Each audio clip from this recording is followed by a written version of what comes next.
بسم اللہ الرحمن الرحیم۔ السلام علیکم میرے پیارے دوستو، میرا نام ہے لطیف پرو ٹی وی یوٹیوب چینل میں خوش آمدید تمام دیکھنے اور سننے والوں کو۔ تو میرے پیارے دوستو، ہم آج جس ٹاپک پر بات کریں گے وہ بات کریں گے غصے کرنے سے جو ہے عمر کم ہو جاتی ہے اور غصے کے نقصانات۔ تو لہٰذا پیارے دوستو، بات بات پر غصہ کرنے والے لوگوں کا جو ہے پہلا نقصان یہ ہوتا ہے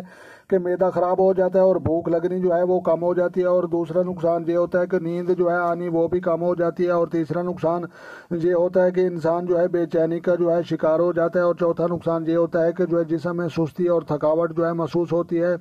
اور جو ہے چوتھا پنجواں نقصان یہ ہوتا ہے کہ انسان جو ہے بے چینی اور ڈپریشن اور ٹینشن کا شکار ہو جاتا ہے۔ تو لہٰذا غصہ کرنے سے جو ہے جسمانی نقصان ہوتا ہے، اور سب سے بڑا ماہرین نفسیات کے مطابق جو ہے بڑا نقصان یہ ہوتا ہے کہ غصہ کرنے والے افراد کو جو ہے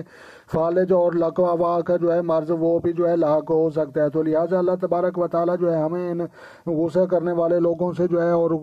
غصے سے محفوظ فرمائے۔ تو لہٰذا ہمارے نبی صلی اللہ علیہ وسلم نے اعلیٰ ترین جو ہے اخلاق کی عبادت کو قرار اسی لیے دیا، اور غصہ کو جو ہے کرنے والے لوگوں کو جو ہے کہا کہ یہ امت میری میں جو ہے شمار نہیں کیے جائیں گے۔ تو لہٰذا پیارے دوستو، آپ نے جو ہے غصہ سے بچنا ہے، اور زندگی جو ہے محبت بانٹیں گے تو محبت ملے گی، اور غصہ بانٹیں گے تو غصہ ہی ملے گا۔ تو لہٰذا ویڈیو اچھی لگی تو آپ نے لائک بھی کرنی ہے، اور چینل پر نئے ہیں تو چینل سبسکرائب کر لیں۔ تو لہٰذا اپنا ڈھیر سارا خیال رکھنا ہے اور اپنی دعاؤں میں مجھے یاد رکھنا ہے۔ تو لہٰذا ملتے ہیں کسی نیکسٹ ویڈیو میں، تب تک جو ہے دیکھنے اور سننے والوں کو میری طرف سے السلام علیکم ورحمۃ اللہ جناب۔